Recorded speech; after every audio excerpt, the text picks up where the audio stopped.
இந்த வருஷம் ஓணம் ஸ்பெஷலா கிரைம் த்ரில்லர் ஃபேன்ஸ் பார்த்தீங்கன்னா தரமான சம்பவம் செய்ய மலையாளத்தில் ரிலீஸ் ஆயிருக்க கிஷ்கிண்டா காண்டம் திரைப்படம் எப்படி இருக்கு அப்படின்னு தான் இந்த வீடியோவில் பார்க்க போறோம். வாங்க பார்க்கலாம். இந்த படத்துடைய ஹீரோவான ஆசிப் அலி பார்த்தீங்கன்னா ஒரு ஃபாரஸ்ட் ஆஃபீஸர், அவங்க அப்பாவான விஜயராகவன் பார்த்தீங்கன்னா ரிட்டையர்டு மிலிட்டரி ஆஃபீஸருங்க. அப்புறம் இருக்கப்ப நம்ம ஆசிப் அலியுடைய பாஸ்ட்ல பார்த்தீங்கன்னா அவங்க ஒய்ஃப் இறந்துடுறாங்க, தான் பொண்ணை மிஸ் பண்ணிடுறாப்ல. இப்போ பிரசன்ட்ல பார்த்தீங்கன்னா அவருக்கும் அப்பண்ணா பாலமுரளிக்கும் கல்யாணம் பண்ண ஒரு ஏற்பாடு நடந்துட்டு இருக்கு. இது ஒரு பக்கம்னா, இன்னொரு பக்கம் அது எலெக்ஷன் டைம் அப்படின்றனால அவங்க அப்பாவான வீரராகவன் இருக்க கண்ணை ஒப்படைக்க சொல்லி போலீஸ் ஸ்டேஷன் சொல்றாங்க. பட் அவர் கண்ணை மிஸ் பண்ணிடுறாப்ல.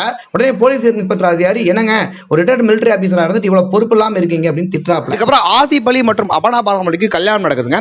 கல்யாணம் நடந்ததுக்கு அப்புறம் வீட்டுக்கு வர அபனா பாலமுரளி ஆசிப் அலியுடைய மாமனாருடைய நடவடிக்கை வித்தியாசமா இருக்கிறத பார்த்து ஃபாலோ பண்றப்ப அவங்க மட்டும் கிடையாது, நம்மளே எதிர்பார்க்காத நிறைய அதிர்ச்சியான விஷயங்கள் வெளியே வருது. இதுக்கப்புறம் என்ன ஆச்சு அப்படின்றத பரபரப்பான ஸ்கிரீன் பிளேயோட சீடத்தில் சொல்லிக்க திரைப்படம் தான் கிஷ்கிண்டா காண்டம். இந்த படத்துடைய பிளஸ் தான் இந்த படத்துடைய story and screenplay. Second half முக்கியமா இந்த படத்தில் வச்சவங்களுடைய பர்ஃபார்மன்ஸ் மைனஸ் தான். ஃபர்ஸ்ட் ஹாஃப்ல கொஞ்சம் லேக் இருக்கு, இருந்தாலும் தியேட்டர்ல போய் உட்கார்ந்து பார்க்க ஒரு ஒர்த்தான திரைப்படம் தான் இந்த கிஷ்கிண்டா காண்டம்.